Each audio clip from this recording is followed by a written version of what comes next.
Hey everybody, welcome to DVS Films Podcast. My name is Kellen. With me as always is my brother Brendan, and together we make movies with DVS Films. So in today's episode, we're going into part 2 of 3 for a scene-by-scene breakdown of The Haunting of the Murder House, which is our newest feature film. You can watch it on Tubi. You can now watch it on YouTube for free. You can also rent and buy it, support indie film on Amazon as well. And we also have The Girl in Cabin 13 and Into the Forest for free on Tubi. We also have plenty of other movies, so be sure to check out our website. Join our Discord. We make movies for our fans with our fans. So if you ever wanted to be in a movie or be more access behind the scenes, that is the place to be. So The Haunted in the Murder House, I'm having a great time hopping in, going scene by scene with this because I think it really highlights the improvement that you get. And I think one thing I just, before we hop into this episode, just kind of want to talk about the ability you now have to have multiple scenes that are supposed to accomplish the same task. I think it took us a while to understand kind of the task of these scenes in the sense of this is a downbeat, this is a pop scare, this is going to be plot or stake in the sense of building these. And I think what's really interesting about having 10 movies now with this one finished and going scene by scene through each one of them, we see the numerous different ways that you can take to accomplish the same thing. And you see what works and you see what doesn't work. And I think one thing I want to kind of mention before we hop into this is if you make 10 films, or you make this amount of films, you just become incredibly tactical. You really do understand just the little moving things, what needles kind of working and improving. It kind of goes back to what we're doing. We're essentially split testing our movies with the scenes and what's working and what's not.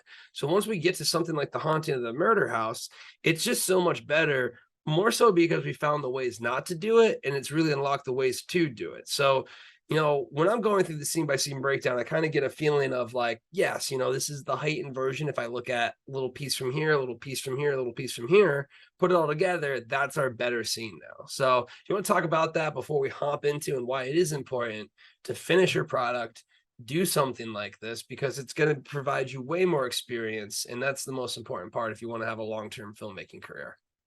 Yeah, it's really it's twofold. Number one, I'm able to look at this and take what I like and what I didn't like and give myself like self-analysis, and I'm my harshest critic. So I'm like, all right, look, I think we did this well. We can do it again and just do it better. Or this was poor. Let's figure out a way to fix it. The second thing is, we get feedback from the audience. And this one has thousands of reviews. And I could try and, reverse engineer. What did people like? What did people not like? What can we, fix and take away, the bad and just try and change it so that, the audience has a better engagement with the movie. And this is just one of the reasons why we do a lot of movies. It's why we upload a lot of movies. And it's why we do 2.0 versions of this movie, of all our movies. If we were to do a 3.0 version of the Murder House, which we're probably going to do next year, I could already see different scenes that we can move around, different production value things that I could do to make this a better movie. So these are just all things that you get from uploading movies, and you have to make a lot of movies, you have to upload a lot of movies, and you have to get feedback and reviews from your movies. If people are turning them off right away, then you're going to struggle to get reviews. And I really think I see so many indie filmmakers. I go on Amazon and look at their Amazon page, and they have 1 4-star review. It's like, yeah, it's a 4-star, but you really got to be in a couple hundreds of reviews to really get that feedback that you need. You can't just have 1 or 2 reviews because you don't know if they're outliers. You really want to have, hundreds and hundreds of reviews. You can print them all out. You can look at them. I read pretty much every single review, and I try and figure out like, how do we make this a better product, not only for myself, how do I get better, but how do we make a better, product for our fans? Yeah, that really is the case. And, having the Discord now, having the super fans, it's insane how much feedback we can get. They've already altered the beginning of the intro to the Murder House when we first had it out. So there's just so much value that you get from reviews. So, that's completely, insanely important when it comes to it. And I think, again, a lot of the major issues, we simply write them out. That's when you address the problem. So speaking of that, I think it's a perfect way to hop back into one of the major problems that I personally saw with Girl in Cabin 13 that we kind of highlight, which is some point in time, you got to get out of the house. It's, bad situation. One person says stay, one person says go. If you only have two people, Brad did not get a lot of love in The Girl in Cabin 13. I think Stewart did a fantastic job portraying him. He did a great job with the role. But I mean, that's a character you're going to kind of not enjoy just because he, got them in the situation. He had to lie about it, all of these things. Maybe we could have fixed it a little bit if we were, different creative when it comes to the screenwriting. But I think we really solved that issue, which is where we're picking up now. And basically, they had just faked the light scare where it shatters, and they basically said, you need to. So Harper's like, you need to stop faking it. Kai's like, we need to fake it. Dylan's basically, he's a little bit nervous, and then myself as Kel, I'm kind of just excited, showing that things are moving in that direction. So I'm supporting Kai for the most part, but I'm supporting it in an indirect role. I'm just kind of a barometer of the success that everyone's having to kind of push that motion forward. So we get that, and we basically in that scene establish that we're going to try and get something on the EMF reader for you, Harper, but if we don't get anything, we're immediately faking this. So you add a stake to this next scene, but you also add plot to it. So I think this whole setup and then hopping into essentially the first challenge, and just kind of, or just, not the first challenge, but just basically going through the EMF reader to scan the room and use the tool. You're setting the stake that you just set up in that plot. And again, I think it goes back to how smooth this movie is. It's just a nice flow from upping the stakes, developing the plot, because now they're basically asking Lester questions. So what are your thoughts on our transition there? And again, also major issues that we find, we fix them before we even make the movie. Yeah, I think it's, like I highlighted in the last episode, I think it's, our next level, a step up we took in filmmaking to be able to just make these transitions as smooth as they are. Each scene kind of blends into the next scene. And I think that really helps with the pace. There's no real downbeats. It kind of feels like the whole movie's a oneer, even though it's shot cinematic. We have cuts. All the scenes kind of the scenes bleed into each other, and I think it just makes the movie flow that much better, because now we're going to the EMF scene. They're asking questions, which is very engaging. They're moving around, they're walking and talking. And then we hit them with a pop scare, and then talk about seamless transitions. Now we transition to the secret room. So, like, the flow of this movie is really, really good. And I think the two main issues that I really see with a lot of indie filmmaking movies is they're not developing the plot early in the movie, and they're not making it clear, what the motivations are and what's exactly happening in this movie. And then the second thing is the scene transitions are just rough. Anytime you have to cut to B-roll, you have to pretty much start the scene again. And so to start and stop a scene, to start and stop a sequence over and over and over again, you're losing valuable time. You only have an hour and 20 minutes to tell this story. If you're wasting, 7 to 8 minutes throughout this movie with B-roll and having to restart these sequences, your pacing's going to lag and it's going to suffer. So I really think we took a next step up. I think we did a good job in Shapeshifter with this, but I honestly would say Shapeshifter is just a little bit of a step back, because it wasn't one night and we had to go back and do B-roll. We had to do montages. We had to kind of restart a lot of these scenes. So, it's smoother, but I don't think it was as smooth as this movie. And I was really just happy with how everything came together, with just our transitions in this movie were just absolutely excellent. Yeah, and I think that's, one of the major highlights that I'm going to take away from it. As you mentioned, is it really does flow very smoothly, and that is aiding the pace immensely. So we have our scene, and now, the EMF scene again. We talk about smooth. Here's what happens. They're walking through, they get nothing. You get the barometer of this, which is me basically frowning and being like, oh, come on, this is so lame. Our viewers are going down. So you see the results as they're coming in. Harper's trying to get some communication. They get nothing. They go over there. They basically get nothing. Then they get a little bit of something. Then they get a nice scare. They get a nice pop scare. So we go from plot, backstory. We're showing it develop. We're building stakes. Harper's losing her ground. And then bam, something happens. Great pop scare. Harper immediately accuses Kai of faking it. Kai says, I'm not faking it. the fake tapes right here. Which is pretty funny to me because wouldn't you like replay it or whatnot? But hey, no one's ever mentioned that, so sweet. I'll never bring it up except for now.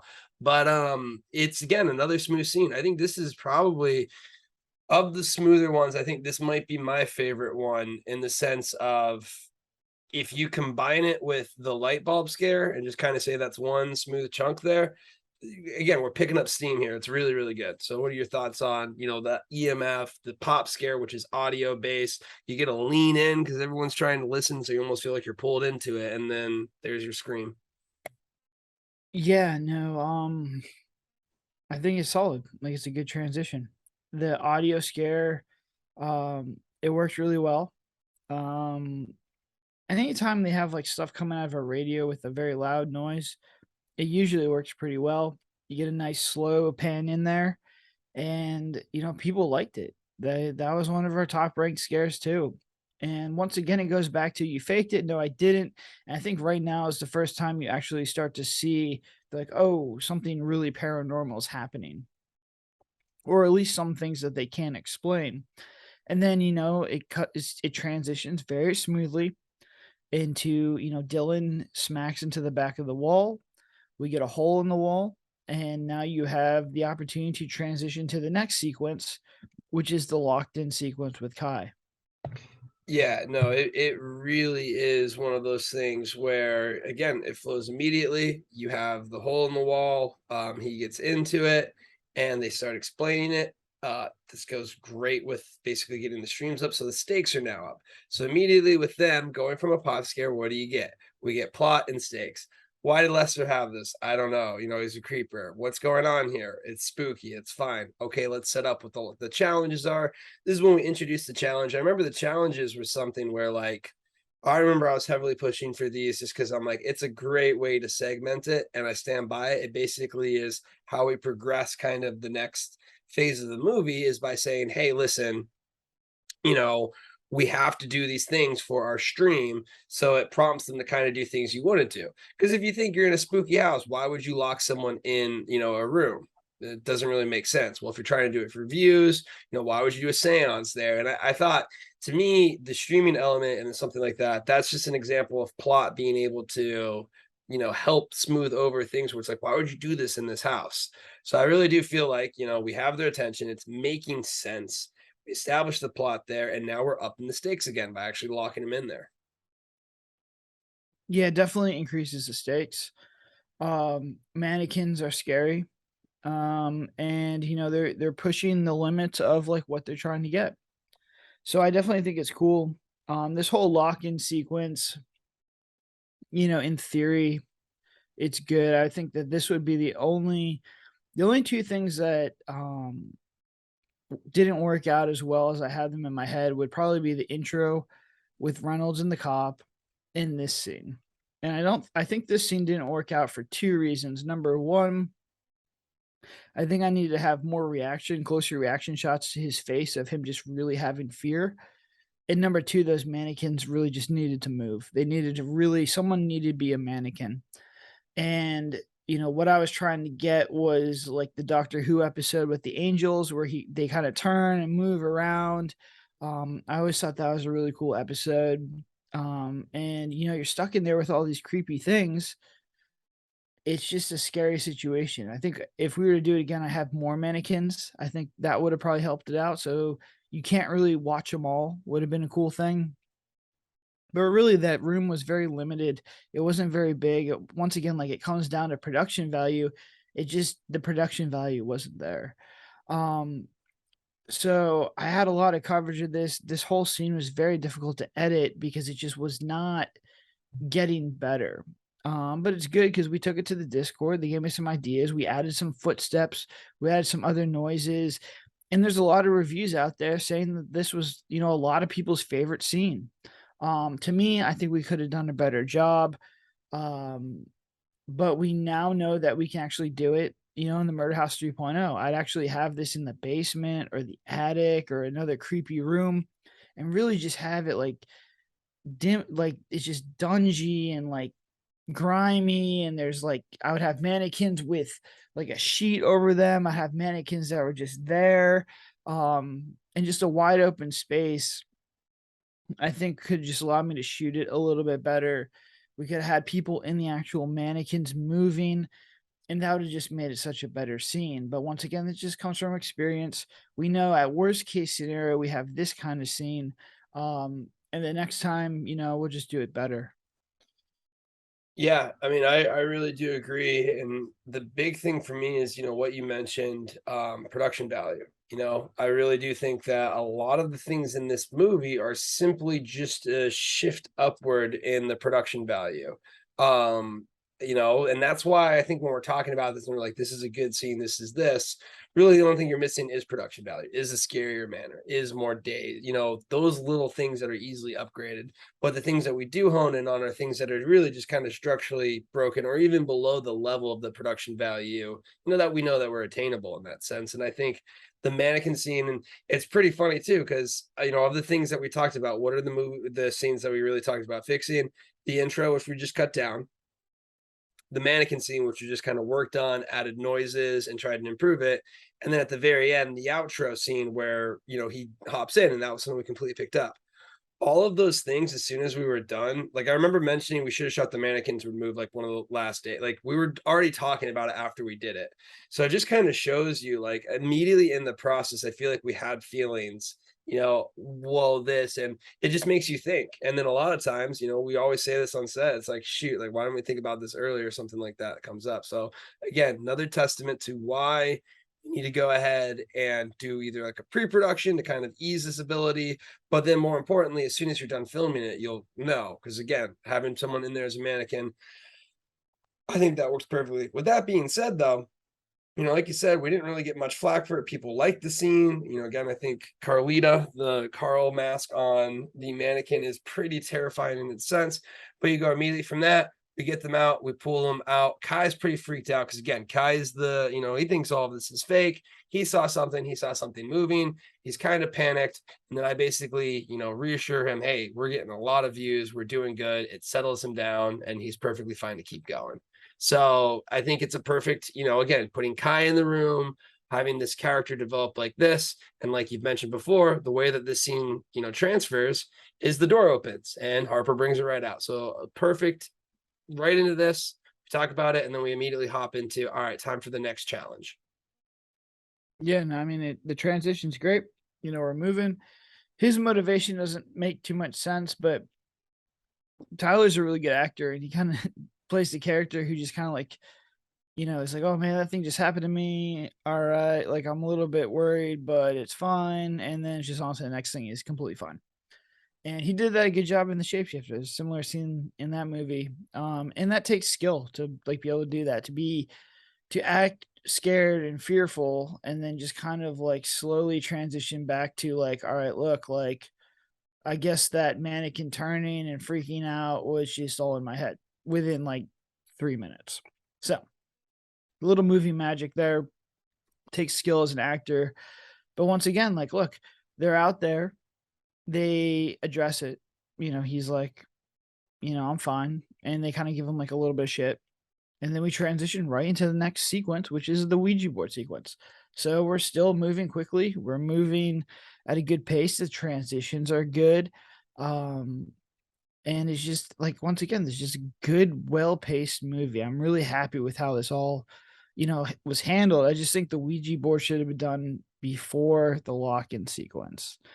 And I don't know if you would have been able to light it on fire like we did, which I really liked, but you go from a very intense scene with the lock-in sequence to the Ouija board, which takes a long time to develop. I think we kind of lost a little bit of stuff here, where I would have rather had the Ouija board in the beginning and then it start to move.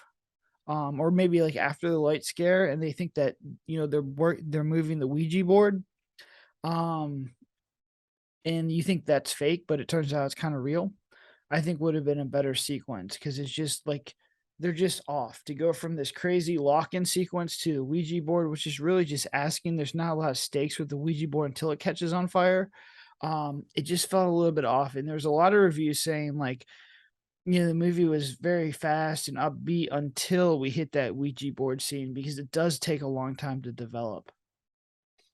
Yeah, I do agree. You know, I know the Ouija board was always something, and with the challenges were like, this will be good. I was confident with my pyrotechnic capabilities that we could achieve the fire look, and you know, you do magnets again to have it move. There's very good practical effects. I think this scene to me highlights production value. Again, you know, something we can easily scale up. You have a spookier manner, you have something with a larger room, you put a bunch of candles around there, which was kind of the idea. Maybe you have things move. Like, I mean, honestly, you're just in the circle and you pull a chair and the chair moves.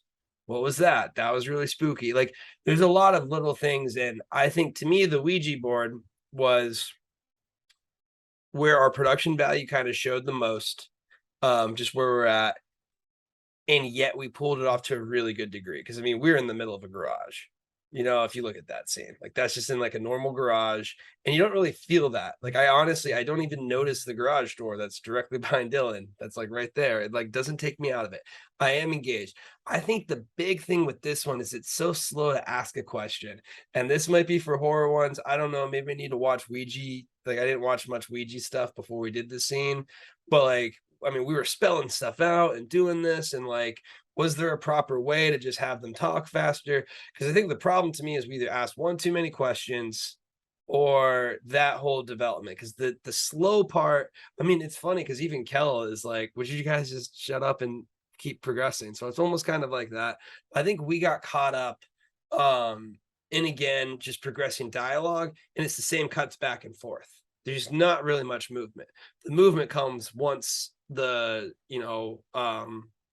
planchette starts moving all over the place. That's when you get frantic. That's when you get there. So I think to me, it's a scene of like, I don't think we expected that dialogue to take that long potentially. I remember reading it and being like, okay, you know, this will be fine. I think it's something where like now that we know, and you know, like you said, I think anytime we have a Ouija board scene from now on, we know we can make a successful one. Yeah, I think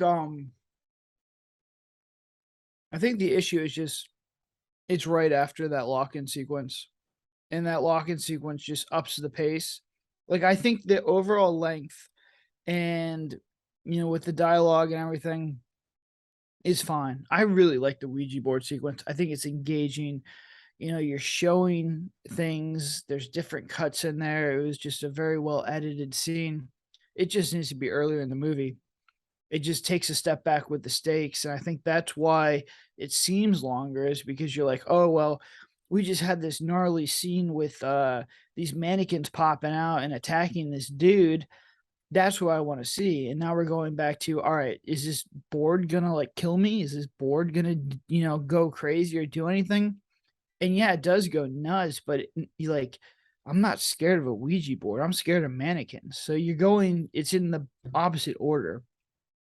And I think that's just, once again, I think the hardest thing is to really stack these scares properly in a horror movie.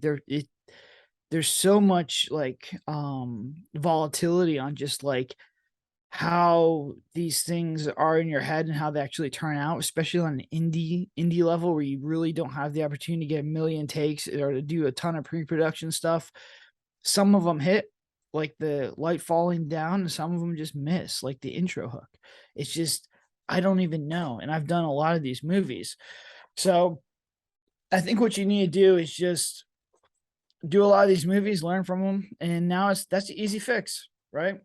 We just can go back and we could shoot this and shoot the same movie, 3.0 version, and just put the Ouija board earlier in the movie.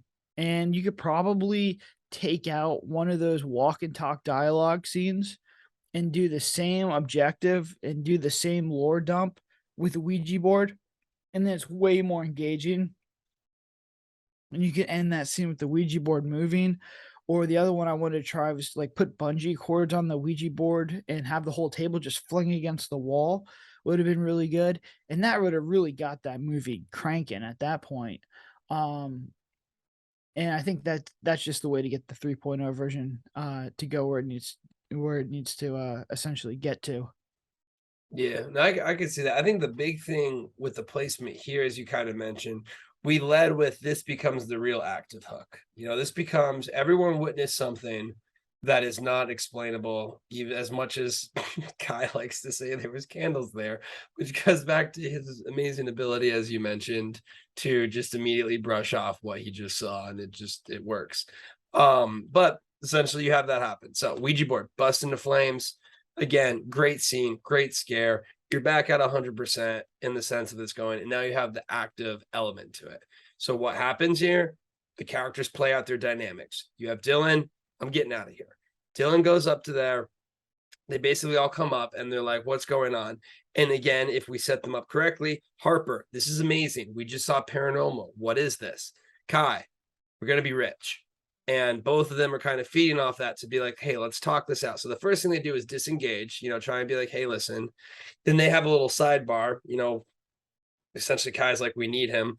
And I'm like, Kai, we need him. So this presents it. And this is what we kind of talked about, where the best light to almost present a gaslight is to have three people all slightly pitch in. So if you're the fourth person, if three people are like, come on, let's do this, and you're the fourth person, I think naturally most people are going to be less inclined to be like, no, screw this, versus if it's this one person or even two people. So what we ended up having is all three of our characters chip in their logical reasons to diffuse the viewer, which again, as you mentioned, is Dylan. This was a really well done scene. I think it fixes the major error that we had in the Girl in Cabin 13, and I really enjoy watching it. Yeah, I mean, this is a scene that I talked about in the last episode. In every single horror movie, you're gonna have the scene where it's should we stay or should we go? And this is right before the climax. And if they leave, then you don't have a horror movie. You won't have a climax. So you have to either remove their ability to escape or give them proper motivation. And that's what we did in both these in this or that's what we did with both of those things in this movie. We took away their ability to escape by locking them in, but then we made sure they had proper motivations, and we built these motivations from the start of the movie all the way to the end. We made sure that Kai was in it for the money, Harper was in it for the fame, and Dylan wanted to get out. Dylan's the viewer. But I think at the end of it, we just, Harper just railroaded Dylan. Kai just wasn't going to give Dylan the time of day to talk. And, that's just how we addressed it. We just made Dylan opt out and just, I'll go wait by the door. And then until things really started, cranking, um, we didn't have to really worry about, them leaving. So I think we addressed it well. Nobody really brought it up in a negative way like they did in, some of our other movies. But once again, we put a lot of work into this. We knew this scene was coming. We tried to, have little breadcrumbs from start to finish. And, we did that in Shapeshifter. And we did that really well. I'm really proud of the way we did it Into the Forest 2.0. I think it's going to be very good. But it's just these are scenes that if you're making horror movies that you have to pay attention to. You really have to make sure that you're addressing this one scene because it's going to be in every single horror movie. I have yet to see a horror movie where this scene isn't there. The good horror movies are addressing it all the way through. So when you get there, the audience members are like, all right, like I could see why Kai wants to stay. He wants the money. I can see why Harper wants to stay. She wants the fame. I get that stuff. Like their motivations are actually proper. And this is something you got to work with the actors with too, because they have to have their motivations to stay. And if they're the ones, reading their script, getting into their character, and they're saying, hey, like Brendan, like my motivations are off here, then you have to go back and fix that because that's a huge issue if the characters are not properly motivated. If you go back and look at Girl in Cabin 13, where Brad's gaslighting Sonny hard about whether they should spend another night or leave, they could have just walked out that door and got in that car and been totally fine. And that would have been the end of that movie. And they had no motivations to stay. That was 100% the correct decision to just walk out there. I think if you would have taken a ton of people and put them in that situation, yeah, they're out like a couple $100 they paid for that cabin.